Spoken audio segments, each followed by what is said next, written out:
So I had a very different video plans for today. And I was live. I know I posted it. And after I ended that live, when I clicked out of it and I went to FYP, I saw that the man that had abused us at the family, some of us sexually, some of us physically, all of us emotionally, and verbal abuse, was arrested. So I'm going to change the topic for today's video. And for those of you that say that I don't show emotion, you might get some of that out of me today. So stay tuned. But I do apologize. This will be a long video. As you can see, that man's name is Paul Gear. Okay. Paul was my family leader for the first year that I was at the family. And he was sadistic. He was disgusting. Okay, he would sit as we were at meals, supposed to be eating, and discuss his sexual habits with minors, right? With minors. Today's a good day, right?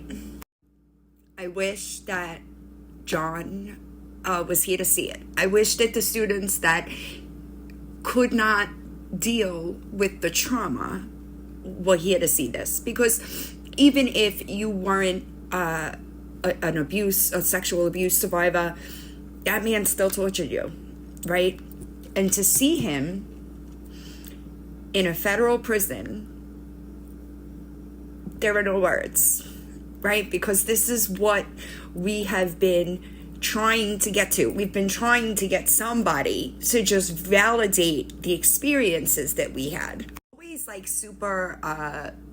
it's weird, right? Because unless you are a troubled teen industry survivor, you could have empathy, but you can't understand it. Like how the whole experience was just crazy, right? Like you just don't understand it unless you've been there. And for years, I left in 97, okay? For years, I would say 2000 is when like we really started like being public about it and like demanding change, right? And now it's like all of that work, right, was done for something. Even if this is the only thing to come out of all of the work that we've done, it's still a major victory. I'm gonna read this article to you.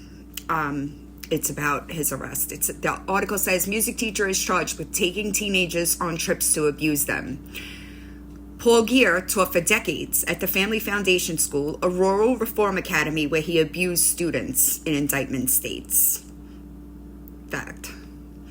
The music teacher's classes at the strict no-nonsense reform school in the woods of upstate New York would seem to be a teenager's respite amid all of the rules, a place for expression and discovery.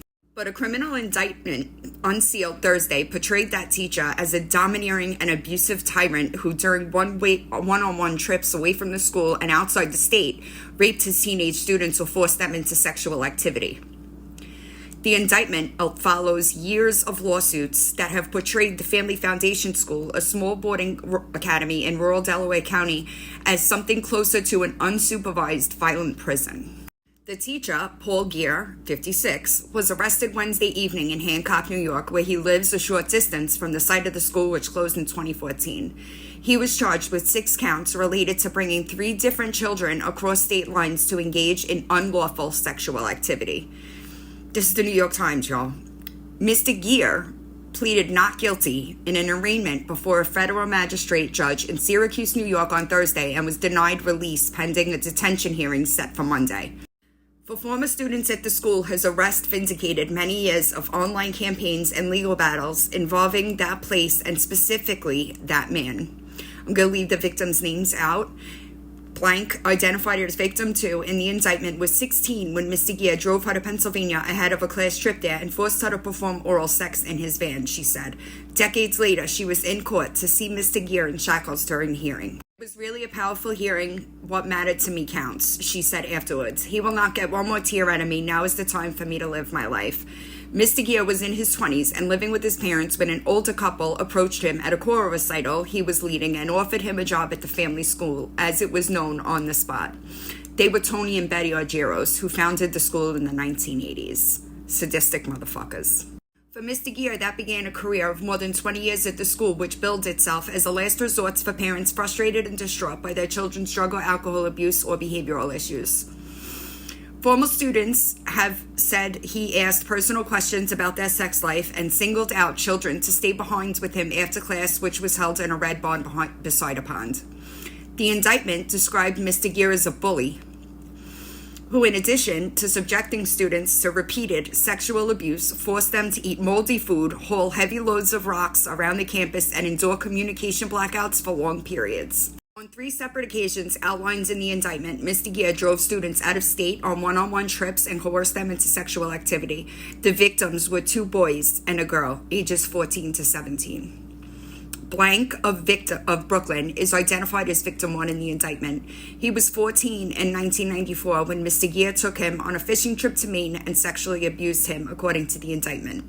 On the way back to Hancock, Mr. Gear told him not to tell anyone of what just happened.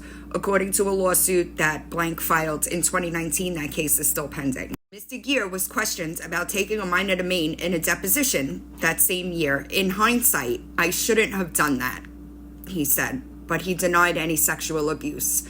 I think I behaved badly in a lot of ways, Mr. Gear said in the deposition, referring to his time working at the school. I definitely was very aggressive.